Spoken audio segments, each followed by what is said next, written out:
Hello and welcome to Gradient's weekly roundup of key economic and business developments in Sri Lanka for the week ending 11th November 2022. I'm Nishani Pigera and here are the top stories for this week. President in Egypt emphasizes importance of food security.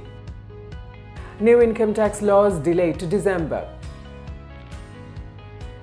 S&P downgrades Sri Lanka sovereign bonds on missed payments. Significant uptick in November tourist arrivals. We will also briefly look at other notable news and wrap up with the capital markets update. In our main story this week, President Ranil Wickremesinghe, attending the UN Climate Change Conference in Egypt, urged for a meeting among ministers of agriculture of all countries to assess a food requirement for the year 2023 and 2024. The president also emphasized on the need to work closely with multilaterals, funding sources, and the need to formulate a sustainable debt relief plan immediately to ensure global food security. While in Egypt, the president also held a discussion with Kristalina Georgieva, managing director of the IMF. However, details of the discussion were not revealed. The new income tax rules for individuals will only come into effect from December and not be applied retrospectively from October, as stated in the Inland Revenue Amendment Bill. According to Suresh Perera, principal at KPMG Sri Lanka, this is due to the undertaking given by the Attorney General in the Supreme Court during the hearing of multiple petitions filed challenging the new bill. S&P Global Ratings downgraded several Sri Lankan bonds to D from CC following missed interest payments on the 14th and 28th of September. The rating agency noted that it affirms its CCC- long-term and C short-term local currency sovereign ratings, while the long-term local currency rating remains negative. The SLTDA reported that 12,431 tourists arrived during the first week of November. To date, just over 580,000 visitors have visited Sri Lanka. The daily average arrivals picked up to 1,710 during the first week of November, compared to the 1,231 in October. The industry is expecting a significant turnaround in the current winter season, which is to be complemented by the FIFA zone travel packages targeting the World Cup fans.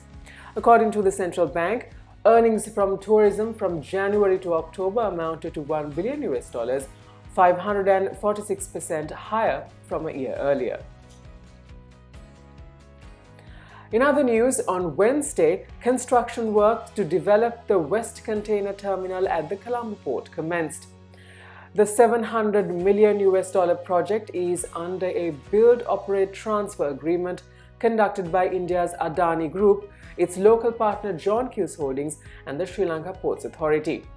The West Container Terminal was given to the Adani Group following the previous government's decision to reject Adani Group and Japan from developing the East Container Terminal. Litro gas increased prices for cooking gas on the monthly price adjustment date. The 12.5 kilogram cylinder was increased to 4,360 rupees and the 2.3 kilo cylinder went up by 15 rupees. Further, Mudita Piris, chairman of Litro Gas Lanka, says that there is sufficient LP gas in Sri Lanka until April 2024.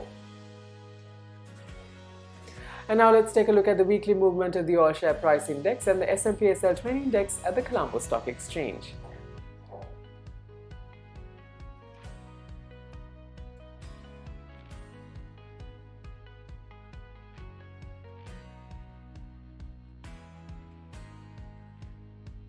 At the Treasury bill auction held on Wednesday, yields on 91-day maturities increased slightly while one-year rates declined.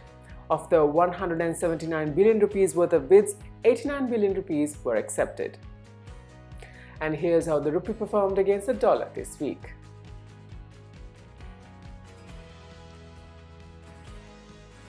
In other market news, Gaia Green Energy Group signed 2 agreements with the Board of Investment to install 200 megawatt of rooftop solar systems worth $122 million in the central and north central provinces under 2 phases.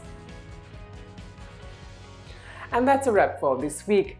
Subscribe to our YouTube channel at the link below for more updates on economic and business developments in Sri Lanka. Until we see you again next week, thank you for watching. Stay safe.